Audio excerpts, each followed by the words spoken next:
De nouvelles manifestations ont été organisées dimanche 23 décembre dans plusieurs villes soudanaises, y compris dans la capitale, ont rapporté des témoins, au 5e jour d'une vague de protestations contre la hausse du prix du pain. À Omdurman, partie ouest de la capitale, Khartoum, une manifestation a eu lieu en soirée à l'issue d'un match de football, réunissant des centaines de personnes. Après le match, des centaines de supporters ont crié « Liberté, paix et justice », a rapporté un témoin. Selon un autre, les forces anti-émeutes ont tiré des gaz lacrymogènes sur les protestataires. La récente décision du gouvernement d'augmenter le prix du pain de 1 livre à 3 livres soudanaises, de 2 à 6 centimes d'euros, suscite depuis mercredi des manifestations. Elles ont entraîné au moins 8 morts, 6 à El-Gadaref, et 2 à Adbara, l'ordre avec les forces anti-émeutes, selon des responsables et des témoins. Le principal dirigeant de l'opposition,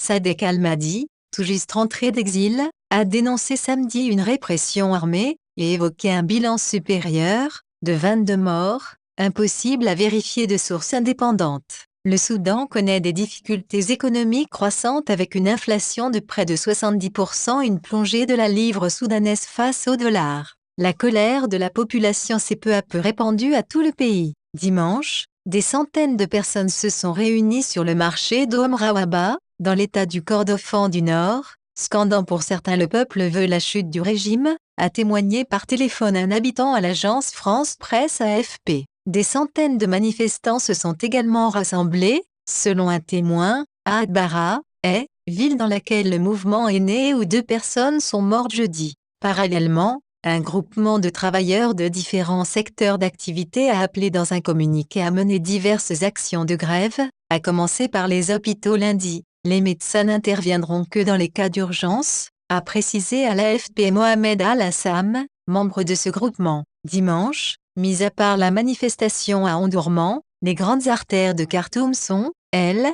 restées calmes. Les écoles et les universités sont fermées pour une période indéterminée sur décision des autorités. Des policiers anti-émeutes, équipés de matraques et de gaz lacrymogènes, étaient postés aux abords des bâtiments universitaires. Ailleurs, des habitants ont fait la queue devant les boulangeries, qui refusaient de vendre plus de 20 miches de pain par personne. « J'ai une grande famille et ce pain ne nous suffit pas pour les 3 repas quotidiens », a déploré l'un d'eux. « Il ne m'autorisera pas à t'en donner plus », a répondu un employé en désignant un agent de sécurité. Dans le même temps, les autorités ont annoncé, par la voie l'agence de presse officielle SUNA, l'arrestation d'une cellule de saboteurs qui souhaitait commettre des actes de vandalisme dans la capitale. Elles ont ajouté que ce groupe comprenait des membres de partis d'opposition, sans les nommer. Sadiq Youssef, un cadre de la coalition d'opposition des forces du consensus national, a affirmé samedi que 14 membres de ce mouvement,